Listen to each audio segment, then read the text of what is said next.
जब G20 पर गया था तो मैंने माननीय प्रधानमंत्री जी को याद करवाया। मैंने उन्होंने कहा कि नेशनल डिजास्टर इसको डिक्लेयर कीजिए, तो उन्होंने मुझे पकड़ के कहा कि हम इसको करेंगे उसमें जल्दी में। तो पहले भी हमने पूरी जो केंद्र सरकार के नियमों के तहत है 10 अगस्त तक हमने 8,000 करोड़ रुपए का जो अनुमान था उसके भेज दिया, और दूसरी आपदा तो 14 अगस्त को आई है, तो 12,000 करोड़ रुपए से ज़्यादा का नुकसान है। स्कूल तक नहीं रहे। और मैं धन्यवाद करना चाहूँगा कि मैडम ने स्पेशल आकर आज सारी जगह दौरा करने का विचार रखा है, और खुद अपनी आंखों से ये इन्होंने देखा है और महसूस किया। पिछले दिनों जो केंद्रीय मंत्री भी आए तो उन्होंने भी महसूस किया कि नेशनल डिजास्टर डिक्लेयर होना चाहिए। हम सबकी ही मांग है। धन्यवाद। देखिए, हमारी तरफ से जो प्रदेश सरकार का है सुप्पू जी, प्रदेश सरकार की तरफ से तो खूब प्रयास हुए हैं। आप जानते भी हैं, मुख्यमंत्री जी भी, मंत्री, सारे हमारे मंत्री विधायक सब ग्राउंड पे ही रहे और उन्होंने लगातार पूरी कोशिश की और कर रहे हैं। केंद्र सरकार की तरफ से अगर ये नेचुरल डिजास्टर मतलब राष्ट्रीय आपदा घोषित हो जाए तो इससे बहुत फ़ायदा हो सकता है, मदद हो सकती है। क्योंकि हम जितना भी करना चाहते हैं, पूरा प्रयास भी करें, तब भी जितनी आपदा आई है और जितना नुकसान हुआ है उसको एक्चुअली पूरा भरने के लिए केंद्र सरकार के बिना नहीं हो पाएगा। तो मेरा तो अपील है केंद्र सरकार से कि इसको नेशनल डिज़ास्टर घोषित करें।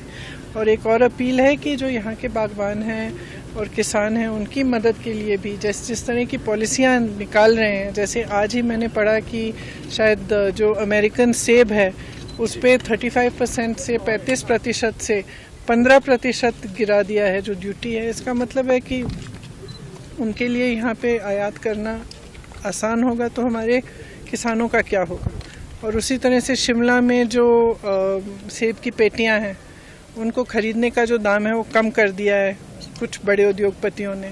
इससे भी नुकसान है, मतलब पहले से ही आपदा है, इतना नुकसान हो रहा है। तो इस समय तो जैसे पूरे प्रदेश की स्पिरिट हमने देखी है, भावना देखी है कि सरकार में भी वही भावना रही है। मैंने रास्ते में आ रही थी, कुछ लेडीज़ श्रमदान कर रही थी। उन्होंने कहा कि जो नेशनल हाईवे है उसमें काम आस्ते से चल रहा है, उसको तेज़ी से करना चाहिए। तो पूरी जो सुक्कू जी बता भी रहे थे कि काफ़ी लोगों ने दान भी दिया है। कुछ रास्ते में कुछ लोगों ने रोका, उन्होंने भी, किसी ने 5 लाख का चेक दिया, 1 लाख का दिया। ये भावना जो है, ये जो हिमाचल की भावना है, जनता की भावना है, एकजुट होकर आपदा का सामना कर रहे हैं, उसी भावना से जुड़ी हमारी सरकार की भावना है और हमारे मुख्यमंत्री जी की भावना है। तो सब इकट्ठे इस तरह से काम कर रहे हैं, एक दूसरे की मदद करने के लिए, एक दूसरे की सहायता करने के लिए। बहुत बड़ी चीज़ है, पूरे देश के लिए एक मिसाल है और पूरे देश को इसी से सीखना चाहिए।